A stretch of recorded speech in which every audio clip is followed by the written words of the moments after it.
There was a pastor named Daniel. He was respected, thoughtful, deep. When he taught, people listened carefully. His sermons were structured, intelligent, and grounded in years of study. Families improved. Young people found direction. His words carried clarity.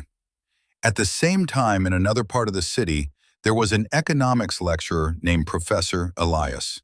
Brilliant mind. He could explain inflation cycles, compound interest, capital allocation, and long-term investment strategy with extraordinary precision.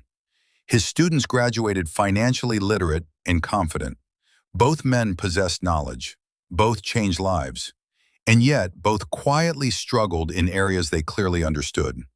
Not because they were frauds, not because their knowledge was false, but because knowledge has no immunity. We often assume that understanding something protects us from failing it. If someone teaches faithfulness, we assume they are automatically protected from temptation. If someone teaches wealth creation, we assume they are automatically financially secure. But understanding a principle and embodying a principle are two different processes. Knowledge lives in the intellect. Life happens in behavior. Daniel, the pastor, could teach discipline with precision. He knew the psychology of temptation. He understood emotional vulnerability. He taught boundaries clearly. But knowing the structure of a boundary is not the same as maintaining it under pressure. Professor Elias could explain budgeting frameworks and the mathematics of long-term financial growth. He knew how small daily spending habits accumulate into major outcomes. But knowing how money works does not automatically override emotional spending, family obligations, unexpected crises, or personal habits formed long before the theory was mastered. This is not hypocrisy, it is human complexity. The human being is not governed by knowledge alone. We are influenced by emotion, fatigue, ego, desire, culture, trauma, environment, and habit. Information strengthens awareness. It does not automatically strengthen self-regulation. A person can teach self-control while still developing it. A person can explain discipline while still practicing it imperfectly. In fact, sometimes people teach what they are actively trying to master in their own lives.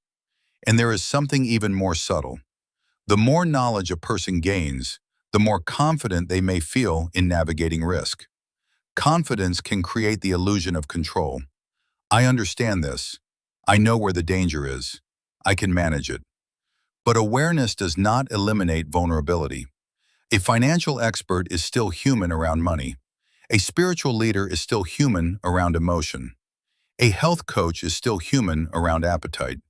The brain can describe a system, but the nervous system reacts in real time.